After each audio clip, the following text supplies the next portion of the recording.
2024 deve ser um ano muito melhor, pelo menos no que diz respeito a hardware, cara. Software 2023 realmente foi muito bom em termos de games, né? Porque a otimização desses softwares, inclusive, ensejaram uma série de vídeos que a gente vai fazer aqui no canal. Mas hardware 2024 é que deve ser o ano. A gente está falando aqui de não apenas mais alternativas, como uma melhoria na performance por preço em vários segmentos. CPU, seja desktop ou de notebook, GPUs, seja NVIDIA, AMD ou Intel, inclusive, que está entrando no mercado aí, já deve estar vindo aí Battlemage, né, que já é uma nova arquitetura Intel. Vamos falar também sobre as perspectivas de memória RAM e memória de armazenamento, os SSDs NVMe, que a gente já está vendo se soar um alarme aí sobre o que pode acontecer com os preços dos SSDs NVMe, e aí a galera já está dizendo assim, vai aumentar, corram atrás. Calma, tenham calma. E é exatamente para que você mantenha essa calma e esteja bem informado de acordo com as previsões que a gente costuma acertar bastante aqui, que você deve assistir o vídeo de hoje, tá bom? Mas só depois do recado dos nossos patrocinadores. Windows 11 original e completo no seu PC em 3 passos. 1. Dividimall.com, compra o Windows 10 com o cupom PCF25 para você ganhar 25% de desconto, ele vai sair por R$ 86. 2. Você vai no seu sistema, coloca a ativação, joga a chave que você vai receber por e-mail e ativa o Windows, agora ele é original. Passo 3. Agora que ele é original, você consegue atualizá-lo para o Windows 11 também original gratuitamente. Eu vou te dar mais uma dica de graça. Com o mesmo cupom PCF25, 25% de desconto para ter o Microsoft Office 365. E aí, meu amigo, o seu Windows vai estar completaço. Vamos começar por placa de vídeo, que é o que está aqui logo na porta, cara. A NVIDIA, agora há pouco, no Twitter deles, fez uma mudança no profile picture, né, na figura do perfil, na foto do perfil, e normalmente quando eles fazem isso é justamente porque eles estão fazendo algum anúncio importante em breve. Esse anúncio muito provavelmente seja da série Super, que a gente já vem falando há um bom tempo, e eu digo bom tempo mesmo. Eu acho que eu cheguei a mencionar isso na época do lançamento das RTX 40, muita gente disse, Marcos, você é louco, você acabou de sair a placa, você já está ponderando uma Super? Sim, por conta justamente do histórico da dependência, né, da NVIDIA de realmente conseguir vender essa série Super, porque os preços que eles estavam praticando e os cortes dos chips demonstravam que elas não iam vender bem, e normalmente quando a NVIDIA não vende bem, ela coloca uma série intermediária ali para reposicionar esse custo-benefício, não perder market share, aumentar os lucros e não ficar com muito produto estocado. A série Super vem para resgatar isso, para refazer essa estratégia, para ver como que a NVIDIA vai se posicionar. Então, a gente deve ter aí 4080 Super, a gente deve ter 4070 Ti Super, a gente deve ter 4070 Super, que já pegam um espectro mais do high-end, né, mid-range para o high-end, enquanto que 4060 e 4060 Ti estão ali disputando com a RX 7600, 3060, 3060 Ti, que ainda tem muitas no mercado. Essas placas estão sempre disponíveis em alta quantidade, então, na visão da NVIDIA, não existe uma necessidade iminente de trazer novas placas, novos modelos ou alternativas para o mercado de entrada, até porque esse mercado ele não vende pela qualidade, ele vende pelo preço. Então, já tem muita coisa relativamente barata na cabeça da NVIDIA e da AMD para oferecer para esse mercado. Então, assim, como sempre, infelizmente, o mercado de entrada sempre paga o preço. A AMD deve lançar, falando aí de mercado de entrada, uma RX 7600 XT. Houve ventilação aí para uma RX 7700 não XT, uma 7800 não XT. Seria também uma boa adição aí, justamente porque esse espectro de 4060 Ti e 3060 Ti não está tão bem povoado como está o de entrada e como está o high-end. Então seria uma adição legal, principalmente com opções com um pouco mais de memória, um pouco mais de velocidade ou um preço mais atraente. Então já seria um negócio bem legal. O que fica bem evidente é que, seja por parte da AMD, seja por parte da NVIDIA, nós devemos ter mais opções para quase todos os tipos de mercado, pelo menos aqueles que não estão tão bem povoados no momento, para te dar uma alternativa melhor para decidir qual que é o melhor custo-benefício para você. Então, assim, isso a nível Brasil é muito bom, gente. A Intel, que está oferecendo ganhos de performance driver a driver, está trazendo uma estrutura para poder conseguir criar digamos assim, uma fundação melhor para suas placas, porque, gente, placa de vídeo ela não lança assim e faz sucesso. É extremamente complicado, é um mercado extremamente competitivo. Nós temos 2 fabricantes de placa de vídeo, basicamente, né, de chip de placa de vídeo, e é muito disputado. A AMD mal consegue concorrer com a NVIDIA, imagina a Intel, que tem um market share muito pequeno, mas ela vem fazendo ferida. Ela começa a aparecer em vários canais, os caras estão começando a testar, verificando vários ganhos. Então, a Intel sempre é uma opção para a gente ficar de olho, principalmente aquela galera que está mais voltada para trabalhar com a V1, com codecs mais espertos. E aí, essas sempre são boas opções. Então, vamos ver como que o Battle Mesh deve chegar aí no futuro do mercado, também trazendo essas opções. Falando de Intel, a gente deve ter CPUs Arrow Lake aí já no final do ano de 2024. A gente pode trazer aí de novidade tanto um novo socket, né? Não vai ser mais LGA 1700. A promessa é que esse socket ele vai durar até 2026. Então, já tem uma tendência da Intel a seguir o que a AMD está fazendo. Promover um socket que dure por muitas gerações em vez de 2. Essa geração agora foram 3, ou seja, já demonstra uma pequena mudança, apesar de que a terceira geração da Intel, pelo amor de Deus, ela só é um repeteco, com exceção do 14700K, então...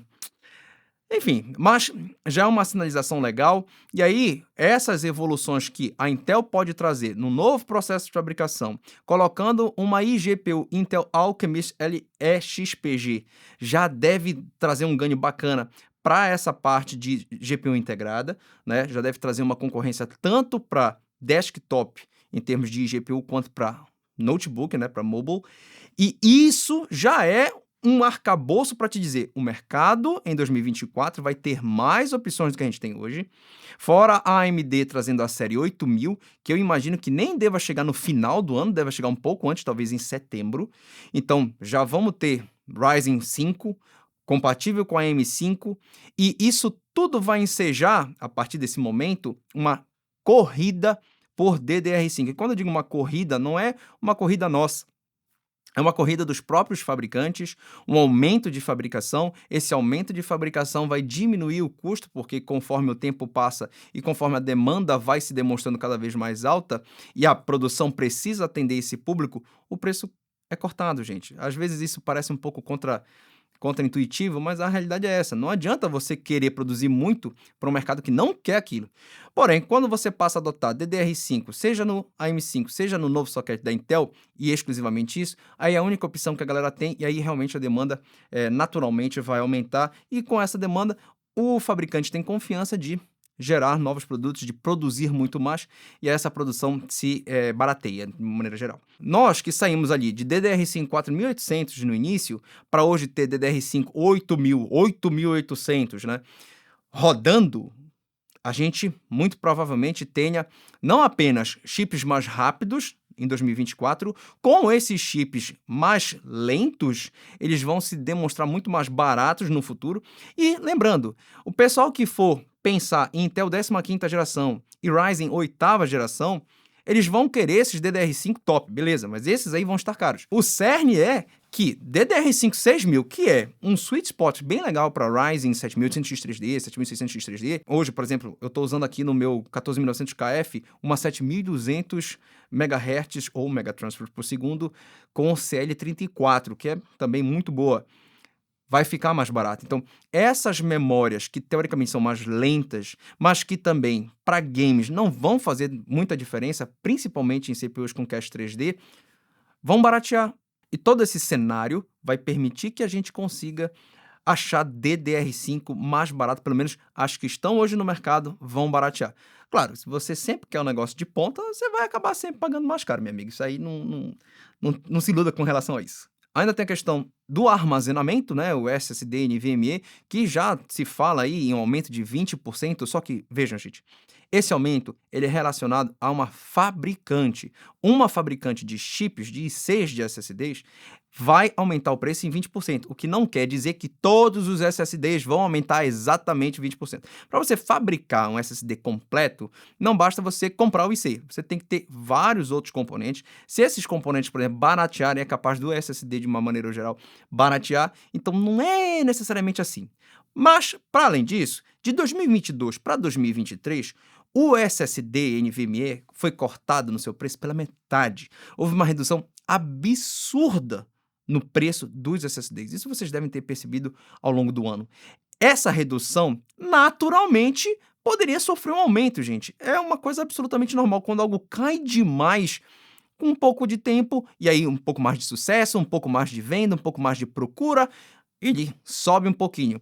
Esse reajuste é absolutamente esperado, absolutamente normal, não é uma coisa que você vai pegar e dizer assim, nossa, os SSD... Não é como se a mineração chegasse aos SSDs.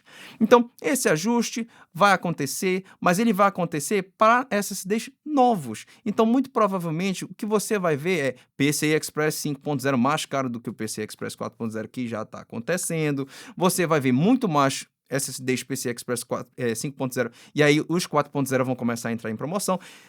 O de sempre, o de sempre. Então, por favor, não se alarmem com os preços dos SSDs e nada disso, porque isso tudo é muito relativo. Então, se você está pensando em comprar SSD e encontrou barato, como por exemplo, eu vi no Kabum o KC3000 de 2 teras por 800 e pouco, 899 se eu não me engano. Cara, pô, aí tá bacana. É um SSD PCI Express 4.0, 7.300 MB por segundo de leitura. Você não vai precisar de muito mais coisa do que isso, cara. Duvido. Ele vai durar muitos anos na mão de vocês, então por 800 e pouco. Vale a pena pra caramba. Aí não precisa esperar, baratear, não sei o quê. E se encarecer também não vai ser muita coisa além disso. E pra finalizar, só mais uma coisa. Essas RTX Super não vierem mais baratas do que as RTX 40 normais, a gente muito provavelmente vai ter um pífio lançamento dessas RTX. Ao longo do ano elas vão vender pouco, e aí provavelmente a NVIDIA deva lançar a sua série Blackwell, que é a substituta da Ada Lovelace, em 2024 ainda. Estamos falando de uma RTX 5090, muito mais rápida do que a atual 4090, sendo lançada ainda em 2024. E, dificilmente, a NVIDIA deva lançar somente a 5090. Com a 5090 deve vir a 5080 e a 5080 12GB, é sacanagem. Ou a 5070, por preço por performance melhor do que as atuais. De novo, tic-tac da NVIDIA, é só puxar lá para a RTX 20.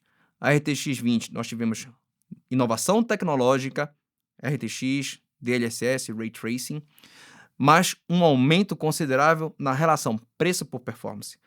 O preço era muito mais alto para a performance que ela oferecia, performance bruta. Depois, na série 30, nós não tivemos inovação tecnológica latente, como o DLSS, como o Ray Tracing, mas nós tivemos a continuidade das tecnologias e um aumento, né, uma melhoria na performance e uma diminuição do preço, ou seja, melhorou a correlação de custo-benefício.